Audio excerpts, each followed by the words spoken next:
Hello, everyone, and welcome back to day 17 of our Polar Parrot fish fry journey. It's always wonderful to have you here. So, let's take a quick recap of what happened on day 16. We saw that the female abandoned her eggs and instead the fry were feeding on them. Now, that was indeed a surprising twist. And therefore, today's highlight is, will the parents regroup after the egg drama and what's happening with the fry right now? So, let's just observe the situation in the tank at the moment. So, we see that the fry are active, they are feeding and they are moving around more confidently. The parents also appear to be calmer compared to yesterday's chaos. The male is still patrolling and the female is occasionally hovering but less focused on the eggs. So her main focus now is on the fry. And therefore, we can now kind of look at what exactly happened. So yesterday was quite a surprise because the whole question that we began yesterday was who would get more attention? Would it be the fry? Would it be the eggs? But now, yesterday left us wondering whether the egg abandonment was it accidental or was it an intentional survival instinct? Now, accidental, obviously yes, because again, you they need proper water conditions and the temperature should be right. Otherwise, they tend to abandon, or even if they sense some danger. Now, that intentional survival instinct, now that is something to look into. Was it that she wanted the fry to kind of feast on the eggs once she realized that the eggs were not fertile or the eggs would not hatch? Was that the case, or was it just laid so that the fry could benefit from that, they could get some nourishment? So that is something that we need to kind of look into, and it is something that's indeed new for me. So if you've had any such experience, do let us know, because usually uh, they will not kind of you know spawn until and unless the previous batch of fry is taken away. So that was also something which was very interesting, that she laid eggs even when the previous batch of fry were there. But still, there's a lot to learn from this particular incident there. um, Now, yesterday there was a lot of confusion, and in the sense, it was confusion even for me as well as for the fish. What is happening and why it is happening like that? Today, there's a more stable scene. She has, in a way, kind of got used to the situation, or probably either she has accepted, or whether if it was intentional, then the purpose has been served. And the fry are there scavenging on those leftover eggs. So positively looking at it, it will benefit the fry because the eggs are rich in protein, and that is very much essential for the fry for their growth at this particular stage. Now, let's in a way kind of guess what could be the egg abandonment causes. So, why did she abandon the eggs? First is the stress from constant guarding. Now, generally, we see that when the fry of the previous spawn is taken away or separated from the parents, they generally take kind of 3 or 4 days before they spawn again. So, there's some time for rest, there's some time to recuperate, and some time to relax before you begin the process over again. In this case, there was no time to relax. It was like directly the fry have not even kind of um, grown a little bit bigger, but still you had the next batch. So again, it could have been the stress from constant guarding. Again, we have spoken about this inexperience. First time parents often fail to balance fry and egg care. And therefore, the inexperience in this polar parrotfish is really beginning to show. But positively speaking, she's also learning day by day. So you see that earlier the fry were just scattered. Now the fry are actually together in one place, which again is a good positive sign. Next is poor egg viability. So either the eggs were infertile or probably they had caught fungus. And well, fungus could be a probable reason because you see that if she's torn between two duties, whether to take care of the eggs or whether to look after the fry, obviously she may have not paid attention to the eggs. Hence the fungus growth and hence the poor egg viability.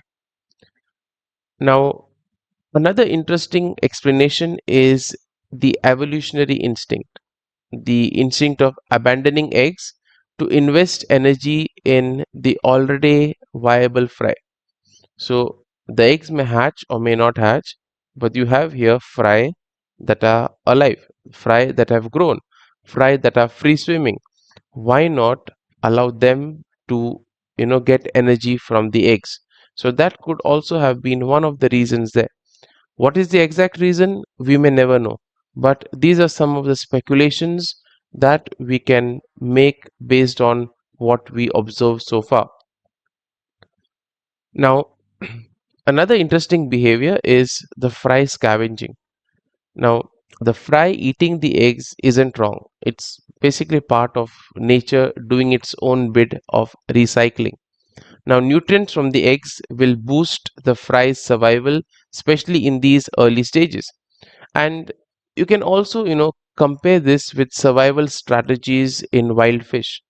Okay, so even in the wild, if they find a clutch of eggs, these fry will not hesitate to start eating them or feasting on them, because in the wild everything is based on survival and you are basically on your own.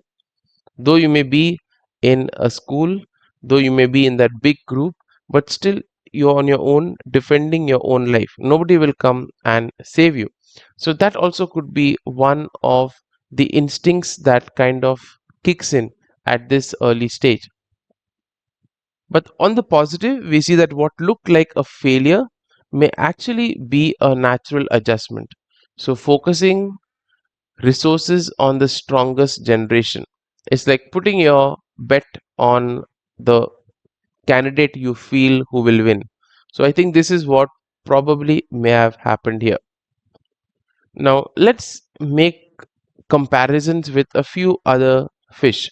So cichlids, we see that some would abandon weak eggs in order to save the fry. So that's quite common. Now discus fish, they would allow their fry to feed on the skin mucus. In the sense, they secrete some kind of skin mucus and they allow the fry to feed on that. But they also abandon the fry if they are stressed. Now, in case of bettas, we see that male may also eat the eggs if the conditions aren't right. Especially in case of angelfish, they are notorious for eating their eggs during the first few spawns. And here we see that it is experience that transforms failure into success over time. So therefore, our polar parrotfish are definitely on that same learning curve. We have already seen that she has learned quite a bit in the last few days. And this particular incident will also, in a way, enable her to learn quite a lot. So therefore, now one of the questions that you know you can probably answer is, do you think that the female abandoned the eggs by mistake or by instinct? And have you ever seen fry eating eggs in your aquarium? Now, if you are an aquarist, would you have separated the fry and the eggs, or would you have let nature to take its course? Well, in my situation, I thought of it, but then the fry were scattering the moment I put my net in the tank. And the best way to actually separate the fry would have been to remove that earthen vessel where the eggs were there. So again, that would have disturbed the whole setup. So it would have in a way stressed the female, and that would have definitely led to abandonment of eggs. So I did not want that to happen. But in case if you have had a similar situation, do feel free to share your thoughts, your experiences in the comments. So basically here we see that life teaches us very important lessons, and from this incident we have realized that resilience comes through adaptation. So, just like the fish, humans also sometimes face overlapping responsibilities, and we must choose where to put our energy. So, parents with a newborn and a toddler, so students balancing studies and work, or professionals managing family and career. These are some of the situations that we may be faced in life. And sometimes we see that if we are not able to balance the two, there is the tendency to abandon one task to secure another. And this is not failure, it's prioritization for survival and growth. So, therefore, as we kind of come to the end of our update on day 17, let's see what we have seen here. We have seen that the fry are getting stronger, they're benefiting from the egg nutrients. The parents seem calmer and they're trying to focus on the fry. Similarly, abandoned eggs here have become a turning point in this parenting strategy. So, what seemed like a loss yesterday might actually be nature's way of helping the fry to survive. Now, tomorrow on day 18, we'll see whether the parents truly regroup. What will be their change in behavior and how the fry will continue their remarkable journey. So, thank you so much for joining me. Don't forget to like, share, and subscribe. And till then, happy fish keeping.